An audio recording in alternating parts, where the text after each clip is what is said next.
আছেন। আপনাদের কাছে আমার স্বাস্থ্য আমাদের খাতের যে দুর্বলতাগুলো, যে রুগ্নতায় স্বাস্থ্যখাত ভুগছে বছর পর বছর, যুগের পর যুগ ধরে, এগুলো নিয়ে বেশি কথা বলার কিছু নাই। আমরা সামনে এগোতে চাই। আপনারা জানেন যে আমাদের প্রথমেই শুরু করি আমাদের স্বাস্থ্য খাতের বরাদ্দ। এটা সাংঘাতিক অপ্রতুল, 0.6 to 0.7% অফ জিডিপি, যেখানে 4 থেকে 5% হওয়ার কথা ছিল। আমাদের মাননীয় প্রধানমন্ত্রীর নির্দেশে ইতিমধ্যে সিদ্ধান্ত হয়েছে যে এই বরাদ্দ বৃদ্ধি পেয়ে জিডিপির 1%, অন্তত পক্ষে জিডিপির 1% এই বরাদ্দ হবে। আমাদের স্বাস্থ্যখাতে একটা বড় ধরনের দুর্বলতা হলো আমাদের দেশে প্রাইমারি হেলথ কেয়ারের একটা কম্প্রিহেন্সিভ ইউনিফাইড কোনো নেটওয়ার্ক কখনোই গড়ে ওঠেনি। গ্রাম অঞ্চলে কিছুটা আপনার ফ্যাসিলিটি থাকলেও শহরাঞ্চলে মোটেই ছিল না। আমাদের মাননীয় প্রধানমন্ত্রীর ওনার নির্দেশে আমরা কাজ করতে শুরু করেছি। আমরা বাংলাদেশের গ্রাম অঞ্চলের প্রত্যেকটি ইউনিয়নে কিভাবে প্রাইমারি হেলথ কেয়ার ইউনিট করা যায় এবং আমাদের স্বাস্থ্য ব্যবস্থাকে চিকিৎসা কেন্দ্রিক ব্যবস্থা থেকে সরিয়ে এনে প্রিভেনশন এবং প্রমোশন কেন্দ্রিক ব্যবস্থায় পরিণত করতে পারি, সেই কাজ আমরা ইতিমধ্যেই শুরু করে দিয়েছি। আমরা চাই গ্রাম অঞ্চলের প্রত্যেকটা ইউনিয়নে প্রাইমারি হেলথ কেয়ার ইউনিট থাকবে, শহর অঞ্চলের প্রত্যেকটা ওয়ার্ডে প্রাইমারি হেলথ কেয়ার থাকবে। আমরা যারা এই রুমের মধ্যে আছি, আমাদের প্রত্যেকের জন্য একটা করে assigned primary health care unit থাকবে, যাতে করে আমরা কোনো অসুস্থ হলে দিকভ্রান্ত না হয়ে আমরা জানি কোথায় যেতে হবে। আমাদের কাছে স্বাস্থ্য বিভাগের যারা স্বাস্থ্যকর্মী, আমরা সেই কাজে শুরু করেছি। আপনারা জানেন যে 1 লক্ষ নতুন স্বাস্থ্যকর্মী নিয়োগ করা হবে। আমাদের দেশে এখন প্রায় 42,000, 40 থেকে 42,000 কর্মী আছে যারা মাঠ পর্যায়ে স্বাস্থ্য সেবা দেয়, কিন্তু তারা 3 ভাগে বিভক্ত। স্বাস্থ্য অধিদপ্তরের অধীনে আছে হেলথ অ্যাসিস্ট্যান্ট, ফ্যামিলি প্ল্যানিংয়ের অধীনে আছে ফ্যামিলি ওয়েলফেয়ার অ্যাসিস্ট্যান্ট, কমিউনিটি ক্লিনিকের ট্রাস্টের অধীনে আছে সিএইচসিপি। এদেরকে আমরা একীভূত করার কাজ, আমরা প্রক্রিয়া শুরু করছি। এদের একীভূত করব, এদের একটা টিওয়ার্সের ভিত্তিতে এদেরকে রিট্রেন করা হবে, যাতে বাংলাদেশের প্রতিটি ঘরে একজন করে স্বাস্থ্য ওয়ার্কার মাসে অন্তত একবার যায়, যে সেই পরিবারের সদস্যদের বিভিন্ন আপনার স্বাস্থ্যের খোঁজ খবর নেয়। তাদের ব্লাড প্রেশারটা কেমন, তাদের ব্লাড সুগারটা কেমন, তাদের মানসিক স্বাস্থ্যের অবস্থা কেমন, আমাদের মহিলাদের তাদের প্রেগনেন্সি, যারা ম্যারিড তারা প্রেগনেন্ট কিনা, আপনার ছোট বাচ্চা যারা 5 বছরের নিচে বাচ্চা, তাদের হাইট ওয়েট তারা কেমন বৃদ্ধি পাচ্ছে, এই বেসিক ব্যাপারগুলো যাতে তারা খোঁজ নেয়। টিকা দেওয়ার কাজ করবে তারা, সে একই ব্যক্তি। ফ্যামিলি প্ল্যানিং প্রোডাক্ট ডিস্ট্রিবিউট করবে, কাউন্সিলিং করবে সে একই ব্যক্তি। এবং কাউকে যদি ওই শনাক্ত করে যাকে প্রমোশন বা প্রিভেনশন দিয়ে কাজ হবে না, তার ট্রিটমেন্ট দরকার, তাকে এই যে ইলেকট্রনিক স্বাস্থ্য কার্ডের কথা আমাদের মাননীয় প্রধানমন্ত্রী অলরেডি বলেছেন, ইলেকট্রনিক স্বাস্থ্য কার্ডের মাধ্যমে রেফার করে নিকটবর্তী তার যে assigned primary health care unit সেখানে পাঠিয়ে দেবে। সেখানে চিকিৎসা না হলে পরে উপরের দিকে যে সেকেন্ডারি বা টার্সিয়ারি কেয়ার আছে সেখানে পাঠাবে। আমরা এই ধরনের বিভিন্ন কাজ ইতিমধ্যে শুরু করেছি এবং আমাদের মাননীয় ডিজি সাহেব বলেছেন মিজেলসের জন্য। আমি বলবো যে আমাদের এই মিজেলস হওয়ার যে কারণগুলো, সে কারণ আজকের দিনে এটা কারণ না, এই কারণ অতীতে আপনার এই কারণগুলো খুঁজলে পাওয়া যাবে। আপনারা জানেন যে মিজেলস রুবেলা যে ভ্যাকসিন ক্যাম্পেইন, এটা 4 বছর পর পর হয়। সো একটা ক্যাম্পেইন হয়েছিল 2020-এর ডিসেম্বর, 2021-এর জানুয়ারির দিকে। তখন ছিল কোভিডকালীন সময়। এবং আমি নিশ্চিত যে আমরা যে ডেটাগুলো দেখছি, আমরা জানি যে ওই সেই সময় যে সরকার দায়িত্বে ছিল তারা ডেটা টেম্পারিংয়ে কিন্তু সাংঘাতিক ওস্তাদ ছিল। তারা বিভিন্ন রকম ডেটা টেম্পারিং তারা করেছে। ওই সময় যে মিজেলস কাভারেজের ডেটা, আমি অন্তত এইটুকু বলতে পারি যে এই ডেটা সঠিক না। তখন মিজেলস ঠিক মতো আমাদের দেশের যে কাভারেজ যেভাবে হওয়া উচিত ছিল সেটা হয়নি। তো ইনকমপ্লিট কাভারেজের পরে তার 4 বছর পরে যে আরেকটা আপনার মিজেলসের রাউন্ড, সেটা হওয়ার কথা ছিল 2024-2025-এ। এবং বিভিন্ন কারণে সরকারের আপনার দুর্বলতা, তাদের ভবিষ্যৎ তারা চিন্তা করেনি এবং তাদের অদক্ষতা, বিভিন্ন কারণে সেই মিজেলস রাউন্ড একেবারেই হয়নি, যার ফলে আজকে আমরা এই ডিজাস্টারের মধ্যে জাতিগতভাবে পড়েছি। এছাড়াও আপনারা অলরেডি শুনেছেন যে পৃথিবীব্যাপী 54টা দেশে আপনার মিজেলস 2020-কে যদি আমরা বেজলাইন ধরি, 2020-এর সবচেয়ে আপনার মিজেলসের প্রিভ্যালেন্স কম ছিল, কিন্তু 2020-এর পরে আজকে পর্যন্ত 53টা দেশে অন অ্যাভারেজ 18% আপনার মিজেলসের প্রিভ্যালেন্স বেড়েছে। এটা হলো একটা লেটেস্ট হিসাব। সে কারণে বাংলাদেশেও হয়তো কিছুটা এমনিতেই বেড়েছে, কিন্তু যে প্রাদুর্ভাব আমরা দেখলাম এবং যে আপনার মৃত্যু এবং ভোগান্তি আমরা দেখলাম, এইটা মূলত আমি যে কারণগুলো বললাম সেই কারণেই হয়েছে। আরেকটা কারণ আমি এখানে একটু আপনাদের কাছে স্পষ্ট করতে চাই, সেটা হলো আমাদের দেশের মায়েদের ম্যালনিউট্রিশন। সাধারণত 6 মাস পর্যন্ত মিজলস ভ্যাকসিন দেওয়া দরকার হয় না, কারণ একটা বাচ্চা মায়ের বুক থেকে যে মায়ের যে ব্রেস্ট ফিডিং যে হয়, এই ব্রেস্ট মিল্ক থেকে এনাফ অ্যান্টিবডি, ভাইটামিন এ এগুলো পাওয়ার কথা। এগুলো পাওয়ার জন্যই আমরা মিজলসের ভ্যাকসিনেশন শুরু করার কথা 9 মাস বয়স থেকে। তো এইটা আমি মনে করি যে আমাদের দেশের এটা আমাদেরকে একটু গভীরভাবে দেখতে হবে। ম্যাটারনাল ম্যালনিউট্রিশন একটা বড় কারণ আপনার মিজলস হওয়ার জন্য। আর একটা এই যে মৃত্যু, এই মৃত্যুর অনেকাংশে আমি বলবো যে আমাদের যে ছোট বাচ্চাদের ম্যালনিউট্রিশন, সেইটাও মৃত্যুর একটা বড় কারণ। এই বাচ্চারা ভিটামিন এ ডেফিসিয়েন্ট, আপনার যে কারণে মিজলস ভ্যাকসিন দেওয়া হয়নি 2024-25-এ, সে একই কারণে ভিটামিন এ যে ক্যাম্পেইন করা হয় সেই ক্যাম্পেইনটাও ঠিকমতো হয়নি, সব বাচ্চারা ভিটামিন এ ক্যাপসুল পায়নি। এবং তাছাড়াও যে অল ওভার যে জেনারেলাইজ যে ম্যালনিউট্রিশন আমাদের দেশে, আপনার ওয়েস্টিং আমরা বলি যে শর্ট টার্ম যে আপনার ফেনোমেনন ওয়েস্টিং, আপনার ওয়েট ফর হাইট, এইটা হলো অলমোস্ট 12-13%, অনেক বেশি। এইটাও আমার মনে হয় যে একটা বড় কারণ যে আমরা একটা higher than expected rate of mortality দেখছি মিজলসে বাংলাদেশে, এটাও একটা বড় কারণ। তো আমার মনে হয় যেখানে আমি থামবো, আপনাদের যদি কোনো স্পেসিফিক কোশ্চেন থাকে আপনারা জিজ্ঞেস করতে পারেন। মাননীয় উপদেষ্টা, আমার নাম রাশেদ, আমি নিউজ পত্রিকাতে কাজ করি। ডিজি হেলথের যে নিজস্ব তথ্য, আমার দুইটা প্রশ্ন। প্রথম প্রশ্ন, ডিজি হেলথের নিজস্ব তথ্য বলছে যে আমাদের এখানে যে মারা যাচ্ছে ভ্যাকসিনেশন এইজের আগে, দ্যাট মিনস যেই সময়ের সন্তানটার মানে বাচ্চার মায়ের কাছ থেকে অ্যান্টিবডি পাওয়ার কথা ছিল সে পাচ্ছে না, দ্যাট মিনস যে মাদারটা ভ্যাকসিনেটেড না। তো এই ক্ষেত্রে আসলে আপনারা, এটা তো এখনই শেষ নয়, পরবর্তী ধাপে আরো বাচ্চারা আসবে, তখন এই 9 মাস থাকবে না 6 মাস থাকবে, এটা নিয়ে আবার একটা ডিবেট শুরু হবে। সুতরাং ওই মায়েদেরকে আপনারা কোনো ধরনের প্রোগ্রামের মধ্যে আনবেন কিনা। আমার সেকেন্ড প্রশ্নটা হচ্ছে যে এখন আমরা দেখতে পাচ্ছি বিভিন্ন হসপিটালে হেলথ কেয়ার নিয়ে অনেক অসুবিধা হচ্ছে।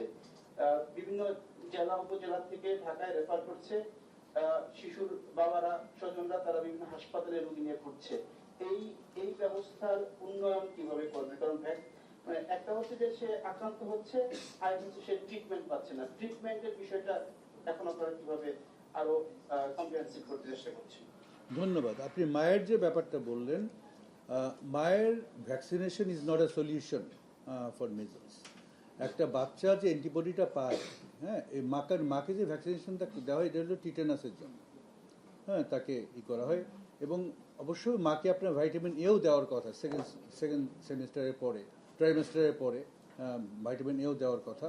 কিন্তু আমার মনে হয় যে আমাদের এ ব্যাপারে আরেকটু গভীরভাবে ভাবতে হবে এবং আমাদের মায়েদের স্বাস্থ্য এবং পুষ্টি কিভাবে বাড়ানো যায় এই নিয়ে আমাদের জাতীয়ভাবে আমাদেরকে কাজ করতে হবে। আর আপনাদের সেকেন্ড কোশ্চেন, আমাদের সক্ষমতা বাড়ানোর জন্য অলরেডি আমাদের মাননীয় ডিজি উনি বলেছেন যে অনেকগুলো হাসপাতালে ভেন্টিলেটর সাপ্লাই করা হয়েছে।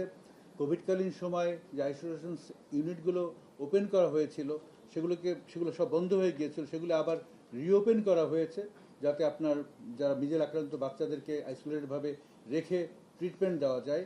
এবং এছাড়াও আপনার বিভিন্ন রকম নির্দেশিকা পাঠানো হয়েছে হাসপাতাল পর্যায়ে, যে স্ট্যান্ডার্ড আপনার যে প্রসিজিওর তার উপরে, যাতে করে সঠিকভাবে ট্রিটমেন্ট হয়। কিন্তু এখানে আমাদের গণসচেতনতা একটা বড় ব্যাপার, কারণ আমরা লক্ষ্য করেছি যেসব মিজেল আক্রান্ত বাচ্চারা হাসপাতালে ভর্তি হয়েছে তাদের অধিকাংশই আপনার নিউমোনিয়া ডেভেলপ করে গেছে, নিউমোনিয়া অ্যাডভান্স স্টেজে চলে গেছে।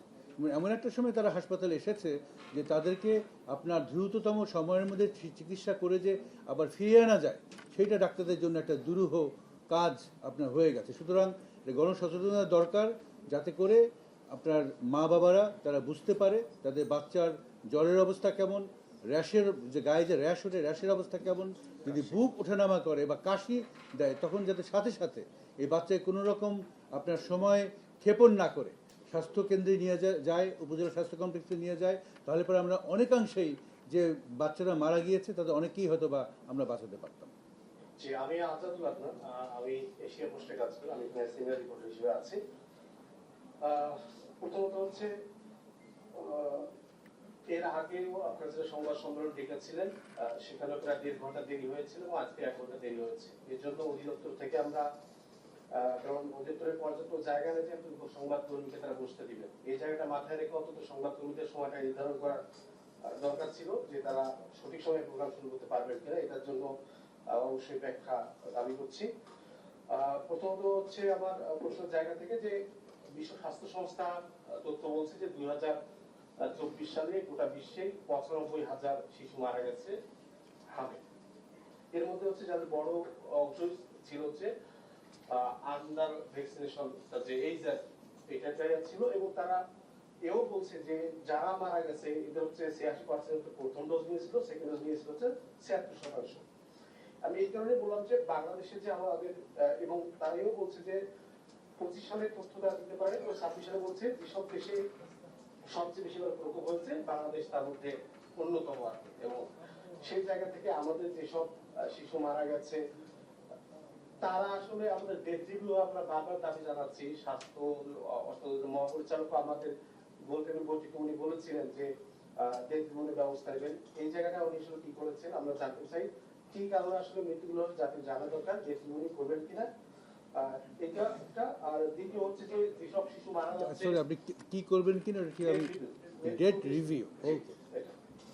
আর দ্বিতীয় আমার প্রশ্ন হচ্ছে যে আমাদের যেসব শিশু মারা যাচ্ছে তারা তো আসলে ঘামে আক্রান্ত হওয়ার পর দিনই মারা যাচ্ছে না বা তাৎক্ষণিকভাবে মারা যাচ্ছে না, তারা চিকিৎসার সময় দিচ্ছে।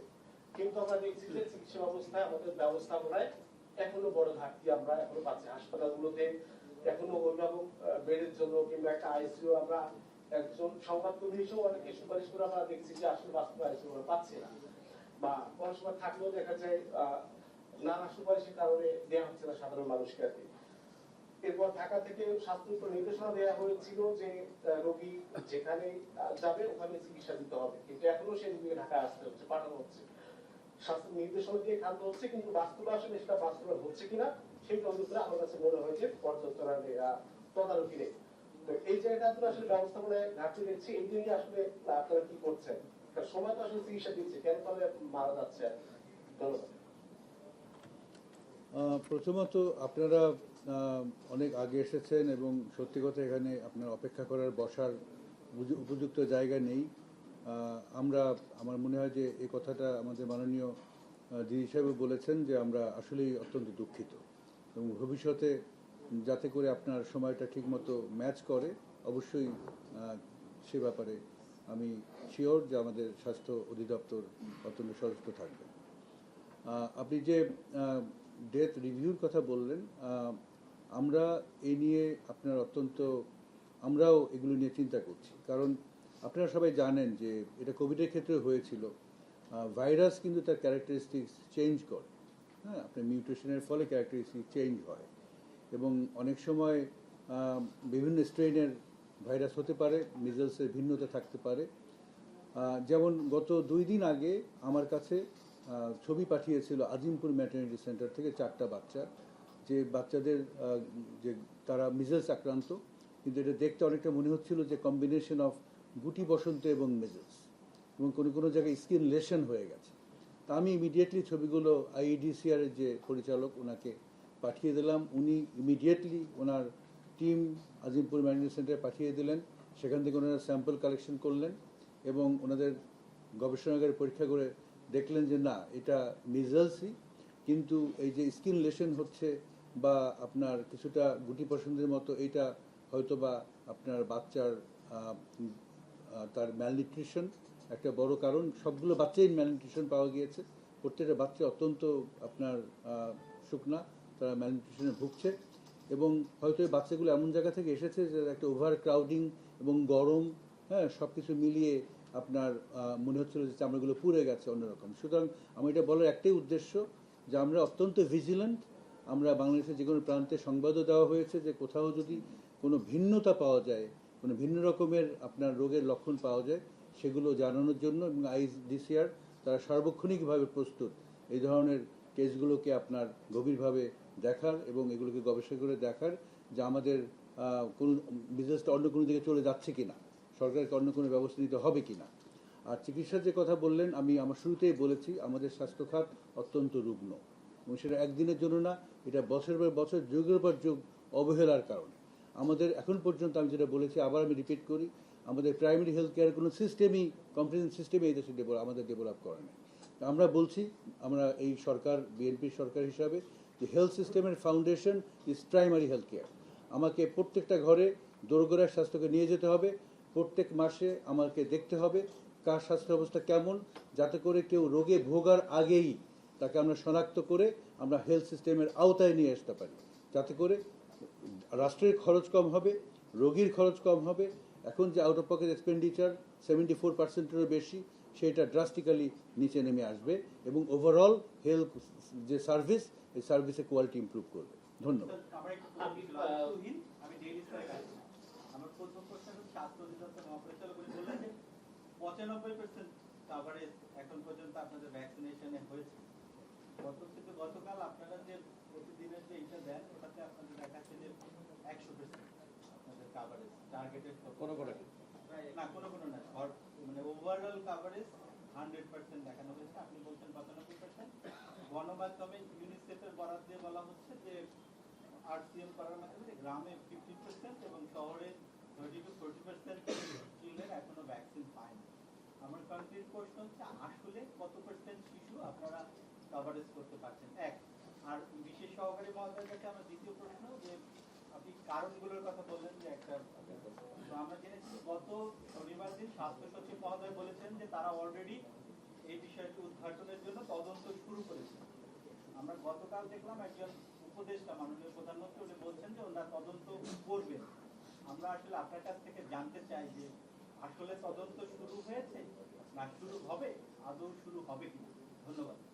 আমি একটা সাপ্লিমেন্ট করতে চাচ্ছি, কিন্তু সকালে স্বাস্থ্যমন্ত্রী বলেছেন যে এরকম কোনো কালেক্টিভ কোনো মিটিং তাদের হয়নি তদন্তের বিষয়ে। তো সর্বশেষ যে আপডেট, সেটা যদি একটু বলতেন তদন্তের বিষয়ে। আমার মনে হয় যে অনেকগুলো প্রশ্ন একসঙ্গে হয়ে গেছে। আমার মনে হয় কনফিউশন আর কিছু নেই। গতকালকে যে রিপোর্টে দেওয়া হয়েছে এবং যেখানে 100% কথা বলেছে, এটা টার্গেটেড। এবং আমরা যেটা দেখতে পাচ্ছি যে এর পরেও আমাদের কাছে কিছু কিছু রোগীর তথ্য আসছে তারা ভ্যাকসিনেটের বাইরে রয়েছে। আপনাদের খেয়াল রাখতে হবে যে আমাদের যে টার্গেটেড 1,80,00,000+ যেখানে যেটি ছিল, আপনারা যদি লক্ষ্য করেন যে 19, 20 এবং 21 সালের MR1, MR2 যে ভ্যাকসিন কাভারেজ ছিল, আমরা যে তথ্যগুলো সেই সময় কালেক্ট করি, সেখানে কিন্তু মানে 90% এর কাছাকাছি গিয়েছিল, 85, 88 এরকম। এর আগেও আমি একটি মানে সঙ্গে সম্মেলনে করেছিলাম। তার মানে কাভারের বাইরেও প্রচুর কিন্তু আমাদের শিশুরা ছিল, যে কারণে 24-এ যেটি হওয়ার কথা ছিল, 20-এর পরে 4 বছর পরে সঠিক সময় না হওয়ার কারণে ওই আনকভার্ড যে শিশুরা রয়ে গেল, সেটাই কিন্তু এক্সপ্লোর করতো যখন আমি 4 বছর পরে করতে পারবো। এখন আমাদের যে লক্ষ্যমাত্রা ছিল, সেই লক্ষ্যমাত্রার আমরা অর্জনের একদম মানে দোরগোড়ায়, যেটিকে বলা হচ্ছে যে কতদিন যেটি 100%-এর কথা বলা হচ্ছে, কিন্তু এরপরেও কিছু শিশু আমাদের কাছে রিপোর্ট করছে। তো সেই ক্ষেত্রে আমরা বলেছি যে যদি এরপরও বাইরে থেকে যায়, তাদেরকে কিন্তু আমাদের কাভারেজের মধ্যে আমরা নিয়ে আসার জন্য ওই যে আরসিএম অ্যাপটি কিন্তু আমরা ব্যবহার করছি। এবং সেই ক্ষেত্রে আমি বলেছি যে অনেকগুলো জায়গাতে কিন্তু আমরা মোবাইল টিমও গঠন করে দিয়েছি, সোটের জন্য আমরা তাদেরকে মানে আমাদের কাভারেজের মধ্যে নিয়ে আসতে পারি। কারণ আপনারা তো জানেন যে মিজেলস প্রিভেন্ট করার জন্য, এটিকে মোকাবেলা করার জন্য টিকাই হচ্ছে সবচেয়ে বড় ঔষধ। কারণ যদি আমি টিকা নিশ্চিত করতে না পারি, চিকিৎসা দিয়ে কিন্তু আমি মানে এটিকে মিজেলস সংক্রমণটাকে কিন্তু আমি আটকাতে পারি। আমরা যেটি আপনাদেরকে বলতে চাই আপনাদের মাধ্যমে, সেটি হচ্ছে যে সমস্ত আমাদের যারা মিজেলসের লক্ষণ দেখা মাত্রই এখন কিন্তু দেখা যাচ্ছে যে অভিভাবকরা প্রান্তিক পর্যায় থেকে, গ্রাম পর্যায় থেকে শহরে চলে আসতেছে, বিশেষ করে ঢাকামুখী হয়ে যাচ্ছে। কিন্তু আমরা কিন্তু উপজেলা পর্যায় থেকে শুরু করে জেলা পর্যায় থেকে আইসোলেশনের উপর কিন্তু অনেক গুরুত্ব আরোপ করেছি, যেটি আপনাদের মাধ্যমে আমি আবারও বিনয়ের সাথে অভিভাবকদের দৃষ্টি আকর্ষণ করতে চাই যে লক্ষণ দেখা দেওয়া মাত্রই আপনার বাসায় আসার প্রয়োজন নেই।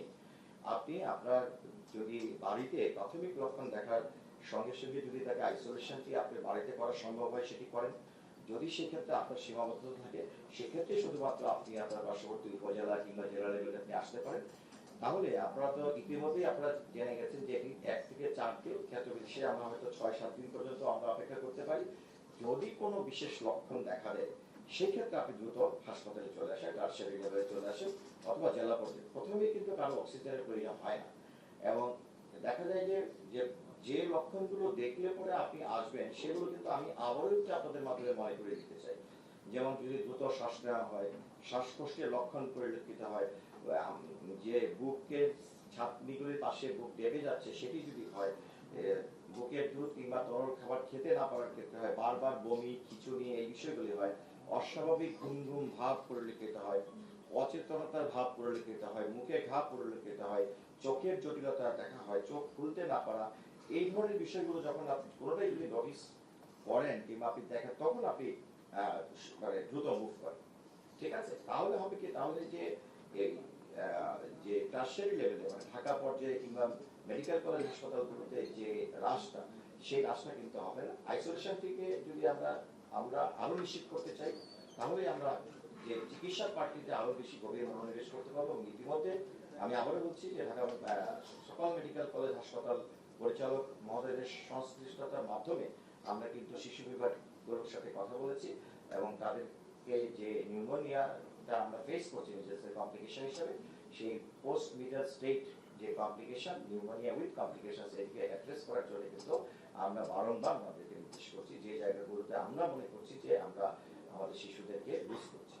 আর সংক্রমণের বিষয়টি তো আমি বললাম। তাহলে আমরা যদি আজকে বলি যে কত % ভ্যাকসিনেশন, আমরা কি আপনারা আজকে রিপোর্টটি আমি আশা করছি কিছুক্ষণের মধ্যেই আপনারা পেয়ে যাবেন। ঠিক আছে? আমাদের যে আজকে আপনার রিপোর্টের ক্ষেত্রে একটি কনস্ট্রেন্ট আমি আপনার থেকে বলি, আপনি যে রিপোর্টটি মানে আজকে যে রিপোর্টটি পাচ্ছেন, এটি কিন্তু তার আগের দিনের মানে সকাল 8টা থেকে পরের সকাল 8টা পর্যন্ত এটি ফর্মুলেট হয়ে আপনাদের কাছে পৌঁছতে পৌঁছতে হয়তো বিকেল হয়ে যায়। এখানে কিন্তু আপনি তো বললেন 95%, এই জায়গাতে 100%। আমি আসলে আমরা কোনটা লিখবো? আপনি যদি আমাকে আচ্ছা, আমি আপনারা কিছুক্ষণের মধ্যে আজকের রিপোর্টটি আমরা দিয়ে দিব। আমি একটু সাপ্লিমেন্ট করি ডিজি মহোদয়কে। সেটা হলো আজকের রিপোর্টটা মানে গতকালকে রিপোর্ট, এটা আমার কাছে আসছে, যেহেতু এটা আমার সিগনেচারে হয়, এই জন্য এটা সবাই আপনারা পেয়ে যাবেন। এখানে যে জিনিসটা উল্লেখ করা হয়েছে আজকে পর্যন্ত 104%। তো 104% নিয়ে ন্যাচারালি একটা কনফিউশন অ্যারাইজ করতে পারে যে 100% আবার 104% কেন। এটার খুব সহজ এক্সপ্লানেশন, আমরা টার্গেট চিলড্রেন ঠিক করছিলাম 1,80,00,000, 18 মিলিয়ন। 1,80,00,000-এর ভেতরে যদি 1,80,00,000-ই আমরা ভ্যাকসিনেশন করে দিতে পারি, তাহলে আমাদের 100% অ্যাচিভমেন্ট হয়। কিন্তু দেখা গেছে যে এই বাচ্চাগুলোর পরেও আমাদের অনেক বাচ্চা আসছে, এবং আজকে কত তারিখ? আজকে হলো 13 তারিখ। আজকে 13 তারিখ, 20 তারিখ পর্যন্ত আমরা এই স্পেশাল ক্যাম্পেইনটা চালাবো, এবং কন্টিনিউয়াসলি আমাদের কিন্তু ইপিআই ভ্যাকসিনেশন প্রোগ্রাম চলতে থাকবে। তো এই 20 তারিখ পর্যন্ত যেতে যেতে দেখা যাবে যে 1,80,00,000 হয়তো ক্রস করে গেছে অনেক বাচ্চা, এবং জটিলতা এড়ানোর জন্য কিন্তু আমরা টার্গেট 1,80,00,000-ই রাখছি। এর বাইরে যে বাচ্চাগুলো আসবে, এগুলো পরবর্তীতে আমরা অবভিয়াসলি সমন্বয় করব। সবাইকে ধন্যবাদ। আমার দ্বিতীয় প্রশ্নটার উত্তর যদি মাননীয় বিশেষ সহকারী মহোদয় দেন। না, আপনার যে প্রশ্নটা ছিল সেটা হলো যে ডেথের কারণটা কি, এই তো? হ্যাঁ, কারণ আপনারা নামগঠিত অনুসন্ধান মানে আপনারা হ্যাঁ, ড্রাগ কমিটি শুনেন, আমাদের শুরু করেছে না, আমাদের একটি শিশু মৃত্যু তো আমাদের কাম্য না। হ্যাঁ, যে শিশুটি মারা গেল তার বাবা মা, তার ভাই বোন, তারা বুঝলো যে তারা কি লুজ করলো। বিশেষ করে এই যে মিজেলসে 2026-এ এসে শিশু মৃত্যু, এটা আমি স্পষ্টভাবে বলতে চাই, it's a shame to myself, it's shame to our health, it's shame to the internet. হ্যাঁ, কিন্তু দুর্ভাগ্যজনক হলো যে এই শেমের জন্য আমরা দায়ী না। হ্যাঁ, তো এখন আজকে পর্যন্ত যদি আমরা মৃত্যুর হিসাবটা দেখি, আজকে পর্যন্ত আপনার সাসপেক্টেড মিজেলসে মারা গেছে প্রায় 357 জন বাচ্চা, এবং তার মধ্যে আপনার মিজেলস হিসেবে কনফার্মড হয়েছে আমার মনে হয় 70 বা 72 জন, 69 বাচ্চা মিজেলস হিসেবে কনফার্মড হয়েছে।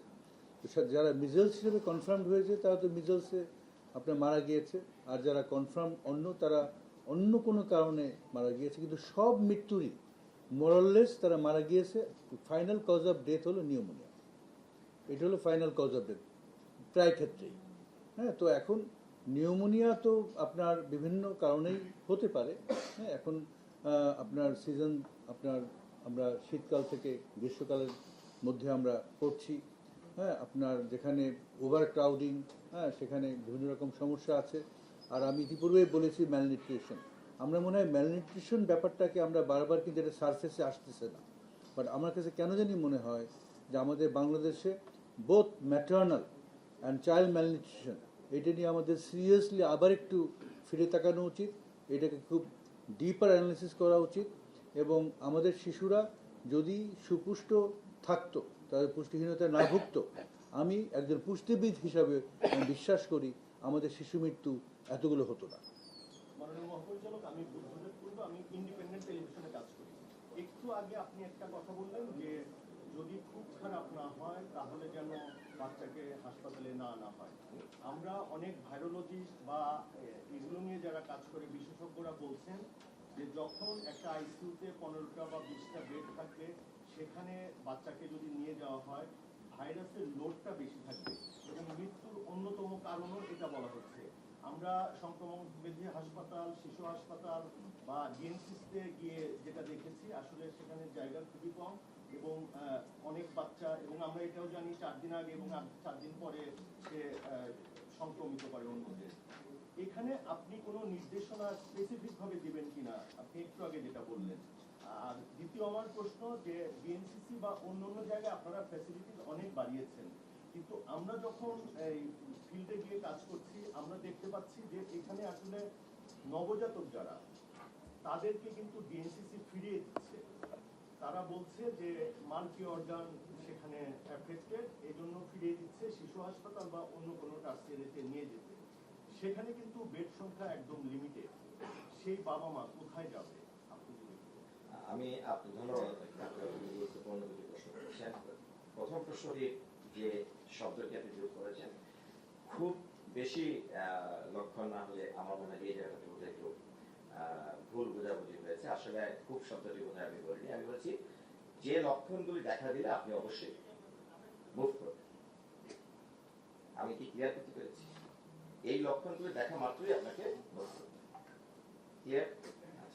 আর দ্বিতীয় যেটি বললেন সেটি হচ্ছে যে হ্যাঁ অবশ্যই যখন কমপ্লিকেশন ডেভেলপ করছে, যখন সাসপেক্ট করা হচ্ছে যে নিউমোনিয়ার সাথে অন্য ডিজিজ সিস্টেম ইনভলভ হচ্ছে, সেই ক্ষেত্রে আমাদের যে ডিএনসিসি যেটি কথা আপনি বললেন সেটিতে কিছু সীমাবদ্ধতা আছে। সেক্ষেত্রে ওনারা যখন দেখা গেল যে একটা নিউমোনিয়া উইথ কার্ডিয়াক প্রবলেম, হার্টের সমস্যা আছে, অথবা কিডনির সমস্যা আছে, অথবা নিউরোলজিক্যাল কোনো সমস্যা আছে, সেই ক্ষেত্রে ওনাকে তো অবশ্যই রাজশাহী অন্য যেখানে এই ফ্যাসিলিটিস গুলো আছে সেইগুলোতে অ্যাটেন্ড করতে হবে।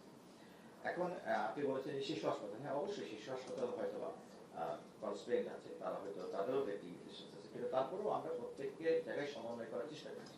ডিএনসিসি যখন আমাদেরকে এই ধরনের কোনো রিপোর্ট আমরা দিচ্ছি, আমরা কিন্তু যে কোনো হসপিটালগুলোর সাথে যোগাযোগ করে তাকে সেখানে ব্যবস্থা করার চেষ্টা করছি। অতএব আমার মনে হয় যে এটি আমাদের সহযোগিতা, আমাদের ব্যবস্থাপনা আছে। এই ধরনের কোনো পেশেন্ট হলে সংশ্লিষ্ট হাসপাতালগুলো তাদের ইন্টারকানেক্টেড হয়ে, কিংবা তারা শিশু হাসপাতাল, ঢাকা মেডিকেল কলেজ হাসপাতাল, অন্যান্য যে হাসপাতালগুলো আছে তার সমন্বয়ের মাধ্যমে আমরা কিন্তু অনেক পেশেন্টদেরকে সেভাবে ব্যবস্থা করে দিয়েছি, যাদেরকে নিউমোনিয়া পরবর্তীতে যদি মাল্টিডিসিপ্লিনারি অ্যাপ্রোচের প্রয়োজন হয় সেই জায়গাগুলোতে কিন্তু আমরা অ্যাড্রেস করছি। আমি ফিমেল রিপোর্টার দেশ টিভি থেকে। আমার বিশেষ সহকারী জিয়াউদ্দিন হাসান স্যারের আমার প্রশ্ন, বিগত সরকারের অবহেলা, ঘাটতি, দুর্বলতার কারণে এই ধরনের পরিস্থিতির সৃষ্টি হয়েছে। সরকার থেকে বারবার বলা হচ্ছে এবং অনেক বিশেষজ্ঞরা বলছেন। আমার প্রশ্ন হচ্ছে, এখন যে পরিস্থিতি বিরাজ করছে, ইতিমধ্যে গত প্রায় 2 মাসে 15 মার্চ থেকে 424 জন গতকালকে তথ্য অনুযায়ী মারা গেছে শিশু। এই সরকারের কোনো দুর্বলতা বা ঘাটতি আছে কিনা, এবং সেটা যদি থেকে থাকে, এই সরকার আসলে যদি কোনো ঘাটতি থেকে থাকে, 426 জন শিশু গতকালকে ডাটা অনুযায়ী এই মৃত্যুর কারণে মৃত্যু যেগুলো হয়েছে, এই সরকার কোনো ঘাটতি আছে কিনা, যদি ঘাটতি থেকে থাকে তাহলে কি ধরনের কাজ করছে সরকার আসলে শিশুদের বাঁচাতে? অনেক ধন্যবাদ, খুব ভালো প্রশ্ন। আমি এটা উত্তর দেওয়ার জন্য একটা কথা বলবো যে বাংলাদেশে এবারে মিজেলসের শিশু মৃত্যুর প্রথম খবর মনে এসেছে 16ই মার্চ। আমরা প্রথম জানলাম যে মিজেলসের আউটব্রেক হয়েছে, তার আগে তো জানতাম না। হ্যাঁ, এবং মিজলস এমার্জেন্সি ক্যাম্পেইন শুরু হয়েছে, এই ভ্যাকসিনেশন ক্যাম্পেইন শুরু হয়েছে 5ই এপ্রিল, তো 3 সপ্তাহ। আমি পাবলিক হেলথ একজন ছাত্র হিসেবে বলছি, পৃথিবীর ইতিহাসে এইটা একটা এক্সাম্পল। কোনো দেশ এত দ্রুততম সময়ের মধ্যে ভ্যাকসিন জোগাড় করে, আমাদের ভ্যাকসিনের কোনো স্টক ছিল না, আমরা গাভির কাছ থেকে, যে গ্লোবাল ভ্যাকসিন অ্যালায়েন্স, তাদের কাছ থেকে ভ্যাকসিন ধার হিসেবে নিয়ে আমরা 30টা মোস্ট হাইলি অ্যাফেক্টেড উপজেলাতে এমার্জেন্সিভাবে ভ্যাকসিন ক্যাম্পেইন শুরু করলাম। তারপরে ধীরে ধীরে 12ই এপ্রিল 4টা মেট্রোপলিটন সিটিতে, 20শে এপ্রিল সারা দেশে 6 মাস থেকে 5 বছর বয়সের বাচ্চাদের ভ্যাকসিন দেওয়া হয়েছে। কত পার্সেন্ট কাভারেজ এটা নিয়ে এখনও কিছু কনফিউশন আছে, বাট এটা তো সত্য যে coverage is almost close two 100%।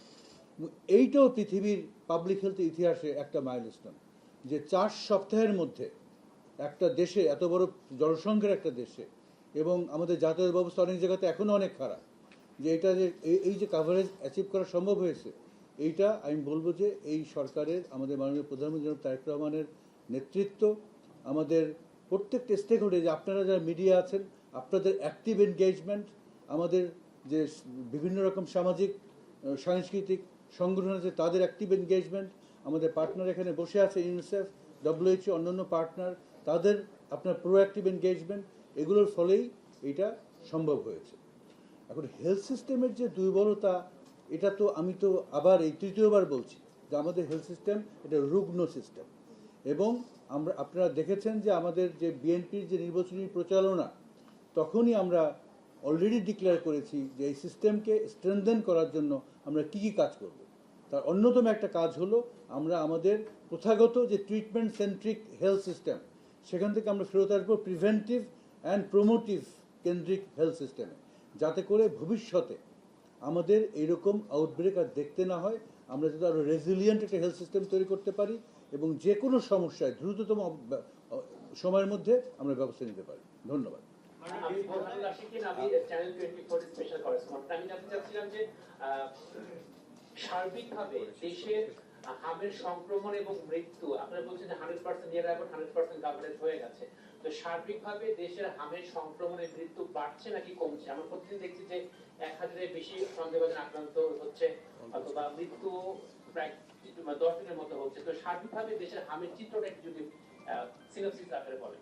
সার্বিকভাবে মৃত্যুটা মোটামুটি একটা ফ্ল্যাট অবস্থায় আছে, হ্যাঁ, মানে সংক্রমণটা ডেইলি 1100 থেকে 1200 বাচ্চা সংক্রমিত হচ্ছে। ইতিমধ্যে আপনাদেরকে বলা হয়েছে যে হামের টিকা যদি আজকে আপনি দেন, তাহলে পরে অ্যান্টিবডি ডেভেলপ করতে 3 থেকে 4 সপ্তাহ লাগে। তো আমাদের ভ্যাকসিনেশন শুরুটাই তো হয়েছে 5ই এপ্রিল। যাকে 5ই এপ্রিল ভ্যাকসিন দেওয়া হয়েছে, সে হয়তো 4-5 মে মাসে তার অ্যান্টিবডি হয়ে গেছে এবং তার আর হাম হবে না। কিন্তু তার আগে যদি সে এই ভাইরাসের সংস্পর্শে আসে, তাহলে তো তার হাম হবেই। তো আজকেও যার হাম হচ্ছে, হ্যাঁ, সে হয়তো ভ্যাকসিনেটেড হয়েছে আপনার 25শে এপ্রিল, তার আজকে হাম হচ্ছে, কারণ তার তো এখন অ্যান্টিবডি এভাবে ডেভেলপ করেনি। আমাদের আরও 1-2 সপ্তাহ 3 সপ্তাহ অপেক্ষা করতে হবে, তখন হয়তো আমরা একটা ড্রাস্টিক শার্প আপনার ডিক্লাইন দেখব এই সংক্রমণে। ধন্যবাদ। আমি ডিজি মহোদয়ের কাছে একটা প্রশ্ন করতে চাই। বিশেষ করে আমি শিমুল মাহমুদ, আমি কাজ করি কাগজপত্র পত্রিকায়। আমরা বিশেষজ্ঞদের সাথে প্রথম থেকেই কথা বলছিলাম, কিন্তু তাদের সাথে আপনাদের যে মতামত এটা একটু পার্থক্য দেখছি। এটা হচ্ছে যে মহামারী বিশেষজ্ঞরা বারবার কতগুলো ধাপের কথা বলেছেন, যে প্রতিরোধমূলক ব্যবস্থা এবং হচ্ছে এই চিকিৎসার জন্য দেখা গেলে গাইডলাইন তৈরি হয় একদম প্রান্তিক থেকে উপরে পর্যন্ত, সর্বশেষ ধাপ পর্যন্ত কোন পর্যায়ে রোগীকে কি চিকিৎসা দেবে সেটা গাইডলাইন থাকে, সেটা এখনো পর্যন্ত আমরা শুনে হয়েছে। যদি এরপরে একটা বলি যে সার্ভিলেন্সের যে সেটাও আমরা এখনো পর্যন্ত শুনি নাই। লাস্ট হচ্ছে ডেথ রিভিউ, একটা ডেথ রিভিউ, অনেকগুলো ডেথ রিভিউ করেন বা যাই করেন, এটা থেকে কি কারণে মৃত্যু হচ্ছে, কি করলে আমরা মৃত্যু কমাতে পারতাম, সেটাও হয়তো বা জানা যেত। এটা নিয়েও এখনো পর্যন্ত স্পষ্ট না। অর্থাৎ আপনারা মহামারী হচ্ছে কিনা এটাই কি আপনারা মানে এখনো পর্যন্ত আমাদের না, আমার মনে হয় না এটা সম্পূর্ণভাবে সঠিক। মহামারী আপনারা বলছেন না, আমরা কি একটু যদি এই মহামারীর ধাপগুলোর কোনটা আপনারা করেছেন একটু যদি বলেন। না, এটা আমার মনে হয় যে এটা পুরোপুরি সঠিক। আমাদের এখানে নাইট্যাক নামে একটা টেকনিক্যাল অ্যাডভাইজারি গ্রুপ আছে, হ্যাঁ, national immunization technical advisory committee, হ্যাঁ, যেমন তাদের গাইডলাইনে আপনার 6 মাস নির্ধারণ হয়েছে নিচের বয়স রেঞ্জ, আগে ছিল 9 মাস। তার কারণ হলো দেখা গেল যে অনেক বাচ্চা হামে ভুগছে বা মৃত্যুবরণ করে যাদের বয়স 9 মাসেরও কম। হ্যাঁ, আপনার ওই জন্য এটাকে রিভিউ করে নির্ধারণ করা হয়েছে। আর কজ অফ ডেথ আমি আগেও বলেছি, আপনার ultimate cause of death is pneumonia. হ্যাঁ, এখন নিউমোনিয়া ওই পর্যায়ে কেন গেল, এটা কি শুধুমাত্র হাম ভাইরাসের জন্য গিয়েছে নাকি আরও কিছু কোমরবিডিটি আছে? তা আমি কোমরবিডিটি হিসেবে একটা বলেছি ম্যালনিউট্রিশন। কারণ আমরা আপনার চোখেও যদি দেখেন বিভিন্ন ছবি, হ্যাঁ, যে বাচ্চারা হামে ভুগেছে তাদের বেশিরভাগই আপনার সিভিয়ারলি ম্যালনরিশ। হ্যাঁ, তাদের রোগ আপনার প্রতিরোধের ক্ষমতা নাই, দে আর মোর সাসেপ্টেবল টু ডেথ। এগুলো আমরা বেসিক সায়েন্স থেকেই জানি। এবং আমরা এই জন্য আমাদেরকে কম্প্রিহেন্সিভ অ্যাপ্রোচ নিতে হবে, শুধুমাত্র ইমিউনাইজেশন না, এটা তো থাকবেই, তার সাথে এই বাচ্চাদের এবং মায়েদেরকে তাদের পুষ্টি মান বাড়ানোর জন্য আমাদের ন্যাশনাল প্রোগ্রাম নিতে হবে, যাতে ভবিষ্যতে আমাদের এই ধরনের মৃত্যু আমরা প্রিভেন্ট করতে পারি। মাননীয় মহাপরিচালক, আপনার কাছে একটা প্রশ্ন ছিল। আপনাকে একটা অ্যাড করছি, যদি আপনি বলতে চান, তবে স্যারের সঙ্গে অ্যাড করছি যেটা, সেটা হচ্ছে যে ইতিমধ্যে কিন্তু আমরা আইবিসিএফ কে বলেছি যে এটা এপিডেমিওলজিক্যাল লিঙ্কেজটা ব্যাপারে কাজ করার জন্য এটি চলমান আছে। যদি আমরা ওখান থেকে কোনো তথ্য পাই আমরা আপনাদেরকে আমাদের 450 প্রায় সন্তান মারা গেছে, এখনো আপনারা যদি করবেন বা নজরদারি করবেন, এপিডেমিওলজিক্যাল যে লিঙ্কেজ এটি জন্য কাজ চলছে। মাননীয় মহাপরিচালক, আপনার কাছে একটা প্রশ্ন ছিল। আপনারা বলছেন যে অপুষ্টিতে শিশু মারা যাচ্ছে, তাহলে ভিটামিন এ ক্যাপসুল এটা আপনারা কবে দেবেন শিশুদের? কারণ মাননীয় স্বাস্থ্যমন্ত্রী বলেছিলেন যে হামির টিকার সাথে শিশুদের ভিটামিন এ ক্যাপসুল খাওয়ানো হবে, কিন্তু কোথাও খাওয়ানো হচ্ছে না।